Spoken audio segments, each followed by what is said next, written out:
So she has had so many amazing different assets in regards to this rollout, but there's a couple things that I would love to see for her to do. One, I would love an in-person activation at Coachella. Again, she is very free-spirited, frolic, and I feel like that directly aligns with the brand of the festival, and I think it would be super dope if she did something in person there with some of her fans.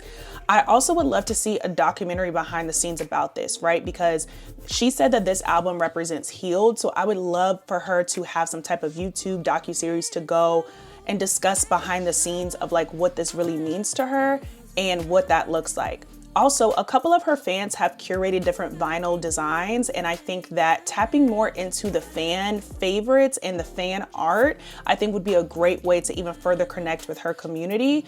She mentioned to one of her fans that she wanted to pay for him to further create this, so I think that further tapping into that for like merchandise or whether it be actual vinyls will be a great addition to what it is that she's already doing. Something else I would like to see, this may be kind of like off the rocker, but there's been a lot of like lookalike contests that been going viral on social media with different like artists and people. I would love to see people try to recreate that like bug mask. I don't know if that's asking for too much, but I just think that would be super funny for people to try to create it out of like paper mache or something of that nature. Yeah, I just love that. But I think it was a really thought out full album.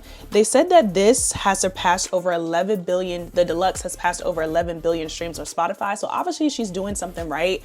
I love that we've been seeing the process of her putting this out. I know during the holidays, she said that she was waiting on some mixes, but had to wait until, you know, people came back from the holidays. There were some 1-2 about with her and her manager, but I just feel like those type of things make you relatable, right? Like we think because the art is that big, nothing bad ever happens, or that, you know, we just think everything is so easy, but it's like, no, I'm an artist. Like I deal with the same issues just as artists who are not big as me. So I kind of love having that aspects be a part of the story. So SZA, I love you. Those are my thoughts. I'm such appreciative of this album and the thought process that you put in, not just with the music and the product, but also the actual rollout. The fact you took your time, you stepped out of your comfort zone by going on that stream, by being on the cover of Vogue, by doing all these other, you know, being on Hot Ones, like doing these things that you don't normally do, but you wanted to put yourself out there to really bring this album to life. So I'm super excited to see what else you do. We love you, we support you, sis, and congrats on the amazing project.